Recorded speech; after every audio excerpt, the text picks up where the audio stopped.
Hi everybody, the Southern Hemisphere just entered the 10th month on July 23rd, and that will last until August 20th.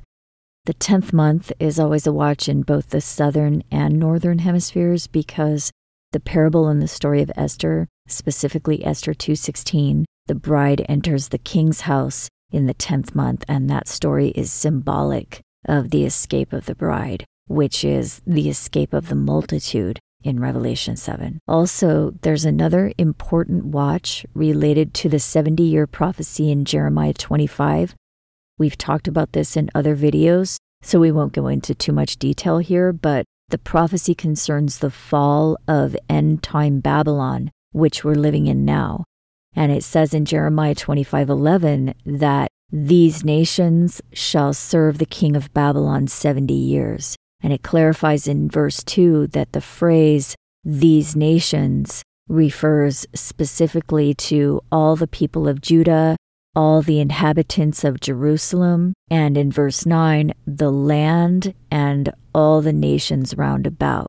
So it's talking about this region here, all around ancient Judah and Jerusalem, so the modern country of Israel, Jordan, Lebanon, and Syria. And it says, these nations shall serve the king of Babylon 70 years. And it shall come to pass when 70 years are accomplished that I will punish the king of Babylon and that nation.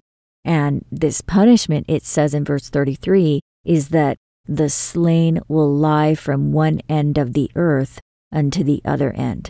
And in verse 26, it makes very clear that the punishment will happen to all the kingdoms of the world. All the kingdoms of the world shall drink.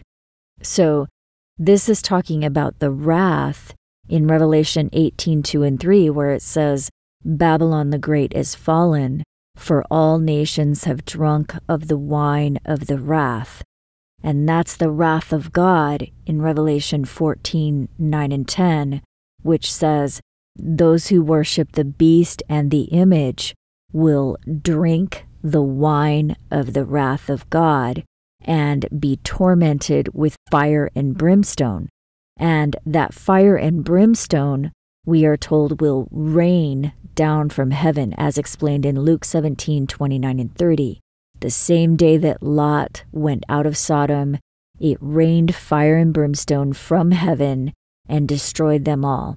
Even thus shall it be in the day when the Son of Man is revealed.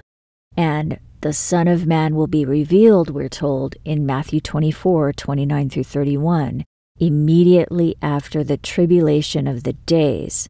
The sun and the moon will be darkened, the stars will fall, the sign of the Son of Man will appear in heaven, the tribes of the earth will mourn, and the angels will gather the elect. At the end of the tribulation of the days. And the tribulation of the days refers specifically to the tribulation of 1260 days, as explained in Revelation 11 and 12. Very detailed information that we've discussed in other videos. Bible scholars of the 18th century believed the 1260-year period would end between 2016 and 2018. So it's clear that the prophecy tells us the stars will fall immediately after the tribulation of 1260 days, which are years in the Bible, and also after 70 years have been accomplished of the nations around Jerusalem serving the king of Babylon. The king of Babylon is specifically the 8th king, as explained in Revelation 17:3, 5, and 11. Babylon sits on the beast, and the beast is the 8th king. That is the United Nations, as we've discussed in other videos. So the king of Babylon in Jeremiah 25 refers to the 8th king, the United Nations. It says the king of Babylon will be punished once 70 years have been accomplished of the nations around Jerusalem serving the king of Babylon. In other words, once these modern nations here have served the 8th king, the United Nations, for 70 years, the wrath will pour out upon the whole earth, because again, the king of Babylon the Great, the eighth king, the final beast, is currently ruling the whole earth. The wrath is the asteroid impact. So what we need to find out is when these nations around Jerusalem began to serve the United Nations. And the most notable event occurred in 1947 and 1948 when the United Nations voted to create the modern country of Israel in that location. That was when the fig tree sprouted forth its leaves, Hosea 9:10, Matthew 24:32 through 34. So exactly 70 years ago, from May through August 1947, the United Nations Special Committee on Palestine was preparing a report on their newly acquired land that was handed over to the UN from Britain in January and February 1947. That report of the committee was finished and turned into the United Nations on September 3rd, 1947.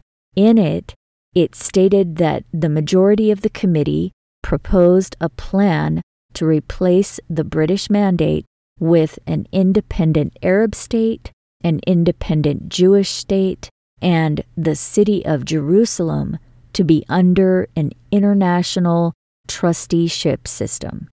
This proposal, published on September 3rd, 1947, was voted into effect by the UN on November 29th, 1947. So you can see that Jerusalem was essentially made the official property of the king of Babylon between September 3rd and November 29th, 1947, exactly 70 years ago. And we've also discussed the other 4 major prophetic events that are culminating right now as well.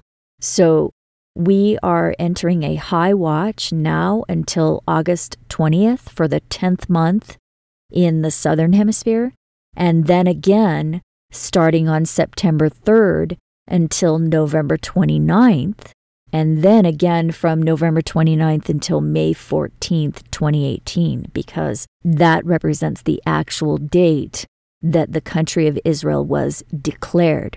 So this watch, which represents an extremely high alert, is going into effect now and will last for an entire year. So for more information on the prophetic timeline, check out the playlist linked here, Bible's Countdown to the Meteorite and Rescue. Thank you so much to those who are supporting this work. I hope you're doing well, and I'll talk to you next week.